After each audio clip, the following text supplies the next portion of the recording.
आपके कर्म जो बहुत जमा उनको प्रभु नष्ट कर देते हैं। फिर आपका जो प्रारब्ध आया है ऐसे गोद में लेके भुगताते हैं, गोद में लेके। ये मूर्ख लोग हैं, श्री भगवान कह रहे हैं, मूढ़ा मूर्ख लोग। कोई विश्वास नहीं करेगा ये हमारी साधना का फल नहीं है, नहीं है, क्योंकि हम जानते हैं। पर ये जो मूढ़ लोग होते हैं ये ऐसा मानते हैं कि श्री कृष्ण भी एक मनुष्य हैं। मानुषीम तनुमाश्रितम, प्रभु को मनुष्य मानना, उनकी अवज्ञा करना दुर्गति का द्वार एकदम साफ कर ले। भ्रम है आप लोगों को कि अपने सुख के लिए हम करेंगे तो सुखी हो जाएंगे, कभी नहीं होंगे। आप समझ लो, आंतरिक रास्ते की बात बता रहे हैं। यदि तुम दूसरों को सुख देने की बात सोचने लगो तो कभी दुखी नहीं होगे। परहित सरिस धर्म नहीं भाई। हमारी ऐसी गंदी वृत्ति हो गई, जहां कहा जाता है छोटे छोटे जीवों को भी सुख पहुंचाओ, वहां तुम छोटे छोटे जीवों को मार के खाने लगे। कितने राक्षस भाव का हमारे हृदय में सृजन हो रहा है। जहां है किसी माई बहन को कहीं कोई विपत्ति, उसकी रक्षा करो, वहां तुम खुद असुर भाव से शोषण करने की भावना। जहां कोई गरीब दीन दुखी दिखाई दे उसको सहयोग करो, वहां उसी के साथ छल कपट करने का भाव। जहां आदेश है कि हर तरह से हमारा जीवन दूसरों के सुख के लिए हो, वहां हर तरह से हमारा जीवन दूसरों को दुख पहुंचाने के लिए। अब चाहे जहां भाग के जाओ तुम्हें सुख नहीं मिल सकता, क्योंकि तुम्हारे कर्म ऐसे हैं। यदि आप दूसरों को सुख पहुंचाना और धर्म से चलना और नाम जप करना, फिर आप बताओ आपको क्या दुख है। मान सकते हैं कि कर्म के अनुसार दुख आ सकता है, पर इतने आप हृदय में शीतल और आनंदित होंगे कि कोई भी दुख आपको शोकित नहीं कर पाएगा। भगवान देख रहे हैं, भगवान की सामर्थ्य से ही वो सामर्थ्यवान है। वो देख रहे हैं पर वो दया नहीं कर रहे हैं। ध्यान रखना, जैसे पीछे भगवान ने कहा मैं उनमें नहीं हूं, वो मेरे में नहीं। आप भगवान से विमुख हैं, मनमानी आचरण करते हैं, आप में हैं, वही हैं, वो देख रहे हैं, सर्व सामर्थ्यशाली, पर वो बचाएंगे नहीं आपको, आपकी रक्षा नहीं करेंगे। आप भोगो अवश्य में भोक्तव्यम कृतम कर्म शुभाशुभम। मयाध्यक्षेण प्रकृति, मेरी ही अध्यक्षता में चराचर सहित संपूर्ण जगत की रचना और नाश ये प्रकृति करती है। कुंती नंदन, इस जगत का परिवर्तन मेरी ही अध्यक्षता में होता है। दुर्गति, नाना प्रकार की योनियों में जाना, सबका फाइनल तो श्री भगवान के हाथ में है ना। मान लो बिना भजन की बात नहीं बनेगी। हर शब्द में भगवान का परिचय बताने का तात्पर्य यही है कि तुम केवल मेरा आश्रय ले लो, मैं तुम्हें बचाऊंगा इस माया के बंधन से, इस माया के प्रपंच। हम जान ही नहीं पाते माया क्या है। अगर बाहर से हो तो अंदर से ही है ना। एक एक वृत्ति हमारी माया में है। बाहर की वृत्ति का तो स्वरूप है ही, लेकिन अंदर की वृत्ति हमें ठग रही है, अंदर की वृत्ति। तो जो भगवान साक्षी है वही हमें बचा सकते हैं। इस सत्संग का सार यही है कि हमें दुख से बचने के लिए एकमात्र भगवान की शरण लेनी है। वो ज्ञान समुद्र है, वो हमें इस माया के चाल से, माया के प्रपंच से बचा लेंगे, क्योंकि उन्हीं की उपस्थिति में सब कुछ माया कर रही है, उन्हीं की अध्यक्षता में, उन्हीं की सामर्थ्य से हो रही है। तो जब इतनी महिमा प्रभु आपकी है तो फिर लोग आपका भजन क्यों नहीं करते हैं? क्यों आपको अपना स्वामी नहीं स्वीकार करते हैं? श्री भगवान कह रहे हैं, अब जानन्ति मां मूढ़ा मानुषीम तनुमाश्रितम परम भाव मजानन्तो मम भूत महेश्वरम। ये मूर्ख लोग हैं, श्री भगवान कह रहे हैं, मूढ़ा मूर्ख लोग। ये संपूर्ण प्राणियों के महान ईश्वर मुझको, खोल के भगवान वर्णन कर रहे हैं, हृदय खोल के, संपूर्ण प्राणियों के महान ईश्वर मुझको इस श्रेष्ठ भाव से न जानते हुए ये जानते हैं कि श्री कृष्ण भी एक मनुष्य है, और मुझे साधारण मनुष्य समझकर मेरी बात को अवहेलना करते हैं, मेरी लीला का उपहास करते हैं। श्री भगवान ये बहुत करुणा करके कह रहे हैं, ये मूर्ख लोग नहीं समझ पाते क्या भगवान, कौन भगवान, और परिणाम भोग रहे हैं। अगर आप शास्त्र की आज्ञा के अनुसार चलें, आपसे सच्ची कह रहे हैं, कोई भी दुख नहीं दे सकता। आप सच्ची मान, प्रभु को प्रभु मान करके जो ही आप आत्मसमर्पण करेंगे तो सबसे पहली कृपा प्रभु की होती कि आपके कर्म जो बहुत जमा उनको प्रभु नष्ट कर देते हैं। फिर आपका जो प्रारब्ध आया है ऐसे गोद में लेके भुगताते हैं, गोद में लेके। कहां दुख है? प्रकृति के संबंध में दुख है, प्रियाजू के संबंध में दुख है भला, पर ऐसी मूढ़ता छाई हुई है कि प्रियालाल एक बाहरी से लगते हैं और संसार अपना लगता है, शरीर अपना लगता है। तो जो अपना लगता है तो भोगो। अगर प्रियालाल अपने लगते, सही आपसे कहते हैं, हर समय इतना उत्साह गुरु प्रताप से रहता है कि उसी उत्साह में ऐसे मस्त एकदम। तो आप कहोगे कि आप बचपन से भजन में लगे हो इसलिए। नहीं, हम कल किसी साधक से कह रहे थे कि कोई विश्वास नहीं करेगा ये हमारी साधना का फल नहीं है, नहीं है, क्योंकि हम जानते हैं ये हमारी प्रियाजू की शरणागति का फल है। प्रभु कह रहे हैं ये मूर्ख लोग हैं।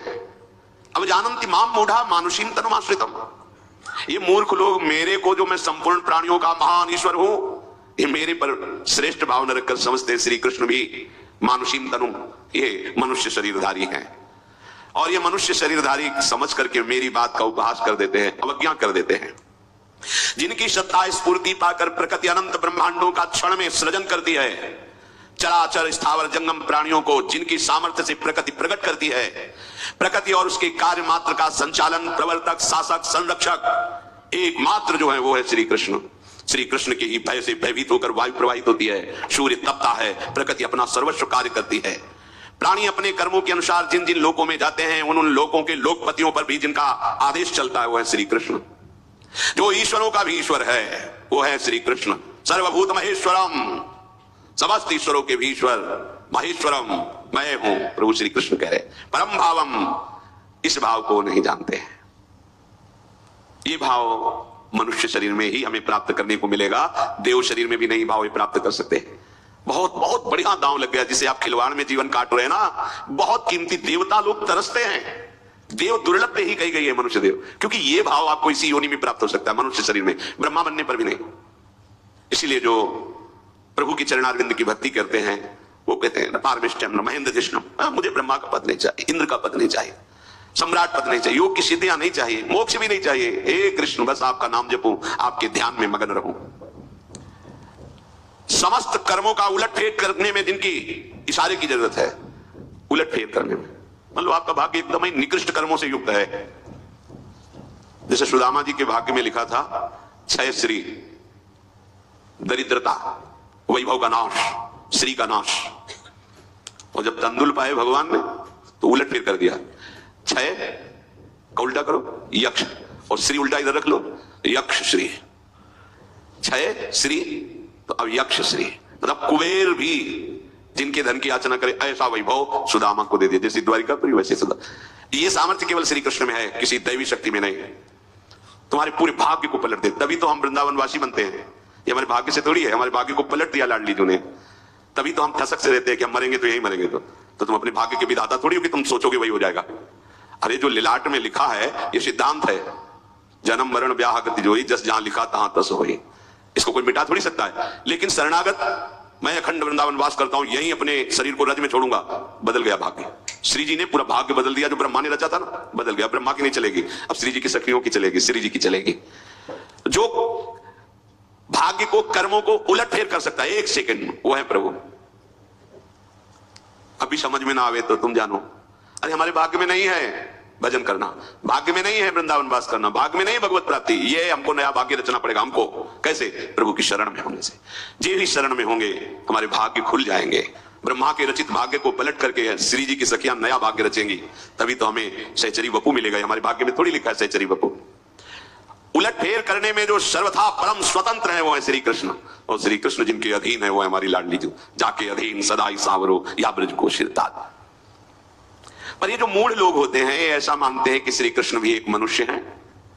मानुषीम तनुमाश्रितम, प्रभु को मनुष्य मानना, उनकी अवज्ञा करना, दुर्गति का द्वार एकदम साफ कर लेना है। क्योंकि अगर दुर्गति में कोई बाधा डाल सकता है तो श्री कृष्ण आश्रय ही, दूसरा हमारी दुर्गति को रोक नहीं सकता। साधारण मनुष्य अपने को शरीर, कुटुंब, परिवार, धन, संपत्ति, पद, अधिकार के आश्रित मानता है, ऐसे ही समझता है श्री कृष्ण भी ऐसे ही। पर उनकी लीलाओं का जो श्रवण और कथन चिंतन करते हैं उनको तो ये भ्रम नहीं होना चाहिए। भला एक कोयला कोई मुख में जलता हुआ रखे, मनुष्य कोई भी नहीं रख सकता। भगवान दावानल पी गए, पूरे जंगल की आग को पी गए। 2 बार भागवत में वर्णन है।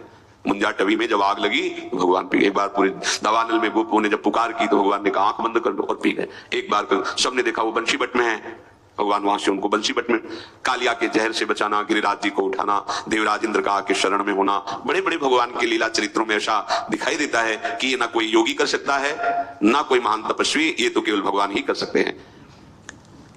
साधारण प्राणी भगवान को अपने जैसा ही मनुष्य मानते हैं, इसलिए भगवान की आज्ञा का उल्लंघन कर देते हैं।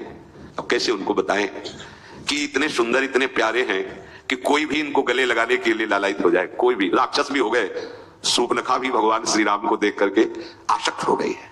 कोई ऐसा नहीं, इनका रूप ही ऐसा है। और जब इनके सामने कोई होता है और उसके हृदय में इनके रूप को देखकर आकर्षण होता है तो यही भावना होती है। जब कोई बहुत प्यारी वस्तु होती है तो छूने का मन होता है ना, और ये तो प्यार के समुद्र हैं, हृदय से लगाऊं, नेत्रों से इनको देखता रहूं, इतनी सौरभ अंगों में कि घ्राणेन्द्रिय आसक्त हो जाती है और संपूर्ण इंद्रिया मन आसक्त। फिर गोपी जन तो बड़े बड़े तपस्वी भजनानंदी महात्मा है, ये इस रूप में आकर प्रभु के साथ रास विलास कर रहे। अब ये साधारण जन प्रभु को मनुष्य मानकर, अच्छा सोचो, भगवान प्रगट लीला में, ब्रज लीला में यहां कितने वर्ष तक रहे? 11 वर्ष तक। 11 वर्ष बच्चा ही तो होता है, और एक से एक ऐसा